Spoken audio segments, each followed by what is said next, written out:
വടകരയിൽ കുട്ടികൾക്ക് ഭക്ഷ്യ വിഷബാധയേറ്റു. 20ഓളം കുട്ടികൾക്കാണ് വിവിധ അസ്വസ്ഥതകളോടെ ചികിത്സ തേടിയത്. 15 കുട്ടികൾ വടകര ജില്ലാ ആശുപത്രിയിൽ ചികിത്സ തേടി. തോടന്നൂരിലെ മദ്രസയിലെത്തിയ കുട്ടികൾക്കാണ് അസ്വസ്ഥത അനുഭവപ്പെട്ടത്. ഇവിടെ കഴിഞ്ഞ ഞായറാഴ്ച നേർച്ച ഭക്ഷണമുണ്ടായിരുന്നു. വെള്ളത്തിലൂടെയാണോ ഭക്ഷണത്തിലൂടെയാണോ ഭക്ഷ്യവിഷബാധയെന്ന് വ്യക്തമല്ല. തിങ്കളാഴ്ചയും തുടർന്നുള്ള ദിവസങ്ങളിലും ചില കുട്ടികൾ ശാരീരികമായി അസ്വസ്ഥത അനുഭവപ്പെട്ടതിനെ തുടർന്ന് ചികിത്സ തേടിയിരുന്നു. കുട്ടികളുടെ ആരോഗ്യസ്ഥിതി ഗുരുതരമല്ല. ആരോഗ്യവകുപ്പ് നിരീക്ഷിക്കുന്നുണ്ട്. അസ്വസ്ഥത അനുഭവപ്പെടുന്നവർ ചികിത്സ തേടണമെന്ന് അധികൃതർ അറിയിച്ചു.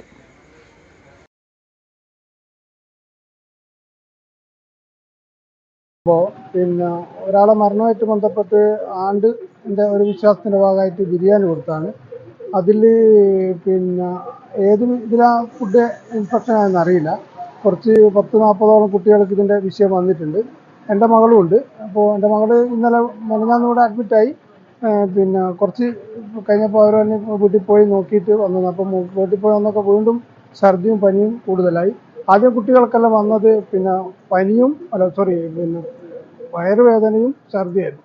അത് ഛർദിയും വയറുവേദനയിൽ നിന്ന് പനിയിലേക്ക് മാറി.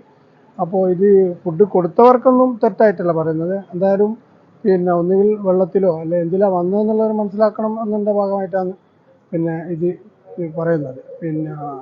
വേറെന്താ സംഭവിച്ചതെന്ന് അറിയില്ല. ഹെൽത്തിൻ്റെ ആൾക്കാരൊക്കെ വന്ന് വെള്ളം ശേഖരിച്ചൊക്കെ പോയി എന്നാണ് അറിയാൻ കഴിഞ്ഞത്. ഒരു 49 കുട്ടികളാണ് ഇന്ന് റിപ്പോർട്ട് ചെയ്തത്. ഇന്നിപ്പോൾ ഇവിടെ തന്നെ ഏകദേശം ഒരു 5-10 കുട്ടികളൊന്നായിട്ട് വന്നിട്ടുണ്ട് വൈകിട്ട്.